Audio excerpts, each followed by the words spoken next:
ஆமா, மெடிசன் ஏதாவது எடுத்துக்கிறியா? ஐயா, மெடிசன் கரெக்டாக எடுத்துக்கிட்டா தான் நான் சரியாக இருப்பேன்னு டாக்டர் சொன்னாங்க. உடம்பு சரியில்லையா என்ன? இல்லை, நான் வந்து கிளினிக்கல் ட்ரையல் மாதிரி ட்ரை பண்ணுறேன். எனக்கு அல்சைமர்ஸ் இருக்குல்ல, ஸோ என் தலைக்குள்ள இந்த மாதிரி சின்ன பல்சஸ் வச்சுருக்காங்க. இது என் மெமரி ஸ்டிமுலேட் பண்ண உதவும். கேட்கவே கஷ்டமா இருக்கு. ஸோ நான் இங்கே வந்தப்போ நீ என் பேரை சொல்லனா நீ தான் எனக்கு தெரிஞ்சிருக்காது. அப்படின்னா நம்ம ஒண்ணா சேர்ந்து வேலை பார்த்ததெல்லாம் ஞாபகம் இல்லையா?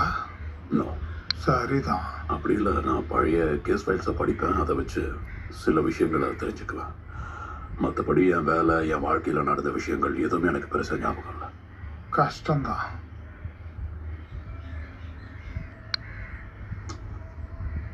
கேட்ட ஞாபகம் இருக்கா?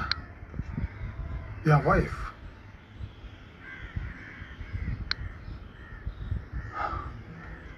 சரி, அதை விட அவ கேன்சரால போன வருஷம் இறந்துட்டா.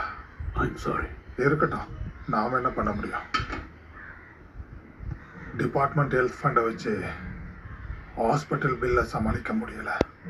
அப்புறம் எப்படியோ அட்ஜஸ்ட் பண்ண. சரி, இப்போ எதுக்கு அது தேவையில்லாம? ஆமா, நீ எங்க இங்க? ஓகே, ஐசக் சாமியூல் ஒருத்தன் உனக்கு ஞாபகம் இருக்கா? வாட்டர்ஃபோர்ட் காலேஜில் நடந்த ஒரு மர்டருக்காக அவனை அரெஸ்ட் பண்ணியிருந்தாங்களா, ஒரு ப்ரொஃபஸரோட. அட்வொகேசி குரூப்ல இருக்கிற லேடி கான்டாக்ட் பண்ணலா?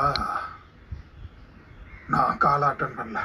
ஓ வெல், நான் எடுத்து பேசிட்டேன். அதோட அவங்க தான் ஐசக் என்கிட்ட பேசணும்னு சொன்னதால நான் போய் பேசிட்டேன். ஐசக்க நீ பார்த்து பேசுனியா? அவனை பார்க்க ஸ்டேட் பிரசிடென்ட் போனேன். அங்கே அவன்கிட்ட பேசினப்ப